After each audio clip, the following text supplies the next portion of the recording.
I feel good. Yeah. Papa's got a brand new bag. It is the Great American Bash. Back at ya, Senior TMZs. TEW.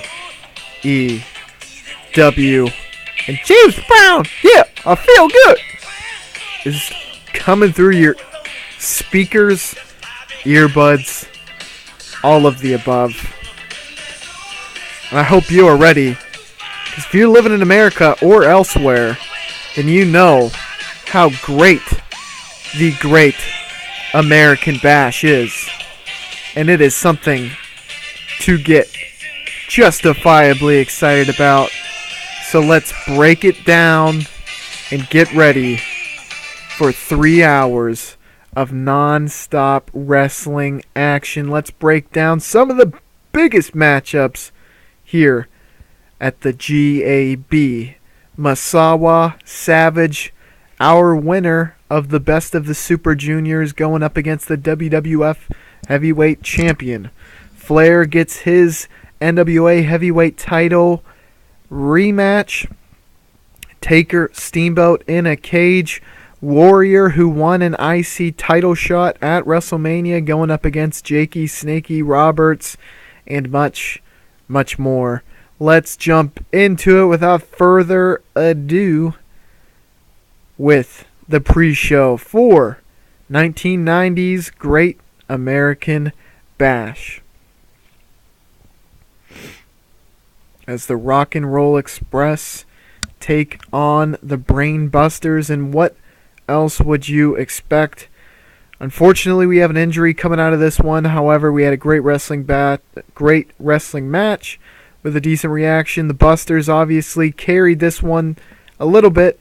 The Rock and Roll Express, as always, are solid, and Heyman plays a role into the ending of this one. Arn Anderson has a chest injury. Hopefully nothing major, because they have been doing very well for quite an extended period of time. Then we got Dusty and Ray Traylor, a rivalry that in real life dates the whole way back to, I believe, 86, 87.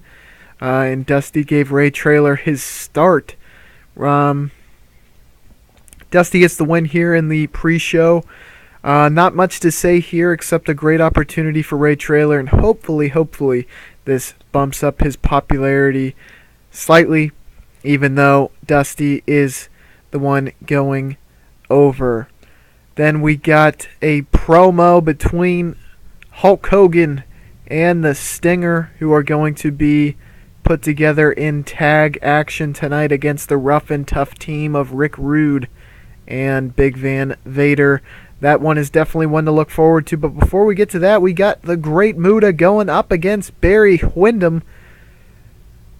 And good wrestling, decent reaction. Muta gets a victory here over Windham in a tremendous upset, due in large part to Gary Hart's interference. This is definitely one of the biggest upsets we have seen, and potentially the start of a big push for Muta. Obviously, I got plans for Windham as well, so for all of you you Windham fans out there, do not send hate mail just yet. Wait to see what we got cooking for him.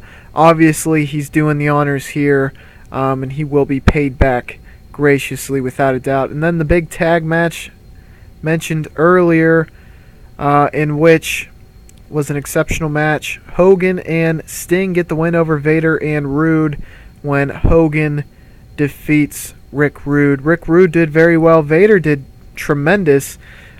Great efforts all around, and definitely a great match to set up the rest of the card. Then we fly right into the tag title bout, and the Steiner brothers are definitely looking real good. 90s by both of them. Hawk a 91. Holy heck. Man, the Steiners have arrived. They've been getting a very strong push over the last few months, and and it definitely paid off here. Superb wrestling, good heat.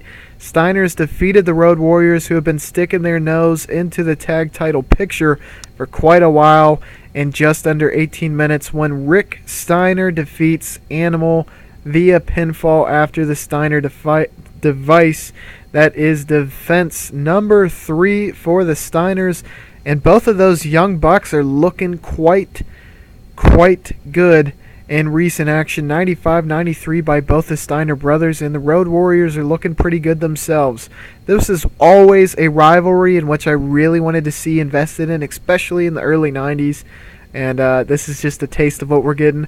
Obviously, psychology played a little bit of a role into the rating. Otherwise, probably would have been in the 90s, but we're not biting the bullet too bad on this one. An 88 is definitely something we will take. Then we go right into the action as the Freebirds are welcomed back into the WWF. If the screen will change, I'm nervous to hit the button again and advance past it, but there we go. The Freebirds are welcome back, and they are going to attack the tag title champions. They feel like they never lost the championships, and Terry Bam Bam Gordy and Michael P.S. Hayes are ready to make a run back in the tag division. They were tremendous in the tag division, if you do recall their tag title reign, and I very much look forward to seeing what comes of this angle after they attack the Steiner brothers. We got the great shooters from the north and the rebels from the south. Perhaps a civil war is afoot. But then we get into the IC title match, which is a very solid match. Man, very good match, as stated here. Warrior defeats Jake, but Jake got himself intentionally disqualified, so he will retain the title. Jake really carried this one. I've been having so much trouble getting anything out of Warrior. It's like squeezing blood from a rock. However, this big win hopefully will give Warrior a little dose of electricity to allow him to be... I mean, here's the thing. His popularity, I might have to check, might not be as great as it really was. Everyone knows Warrior was never, a steamboat in the ring, but he was able to get over, okay? But I'm having trouble getting him over. So minus everything negative about him in the ring, it is what it is. So we're going to have to see where this goes. Obviously, the DQ puts a little air of mysticism over this title for now. Perhaps Warrior will be getting a rematch, and I'm sure Jake wants nothing to do with the electrifying Warrior. But again, this could potentially set up a rematch down the road. But for now, Jake is still the IC title holder. And then one of our longest standing rivalries coming out of WrestleMania, something that we've definitely been excavating very heavy, Taker and Steamboat. Steamboat, arguably one of the hottest superstars from early '89 to now. He was definitely top 3 as far as I'm concerned. And Flair's in the mix, Savage is in the mix, but you could really argue that Steamboat is at the top of that list because he's had tremendous interactions with both those two people, whereas Flair and Savage had a very bad chemistry match in their WrestleMania 5 main event. So Steamboat's really been on to something, and Taker had a tremendous showing at the Best of the Super Juniors. Obviously, both competitors have had wins over each other in the past, so this match in a cage really leads to us to wonder who's going to take home the third, and obviously what a lot of people would consider the most important bout of any series, making this one a trilogy. And if I haven't said it already, thanks for viewing. Fans, you deserve just as much credit as I do, because without you, there would be no reason to make these videos.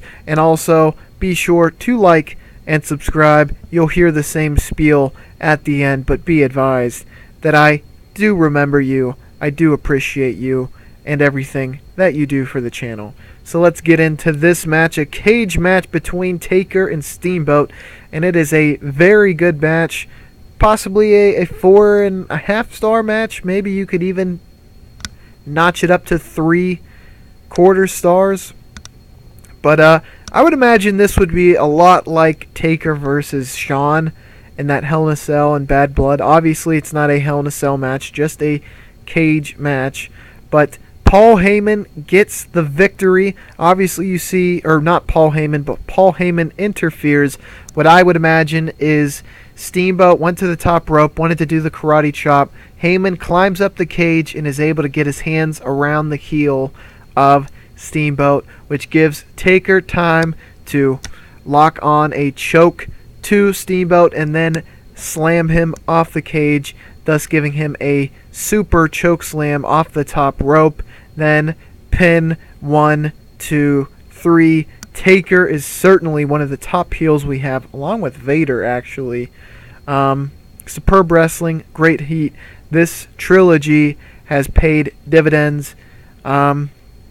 Taker is really showing that he can main event without a shadow of a doubt. And Steamboat is showing that even in the second half of his career, he is just as good a performer as ever.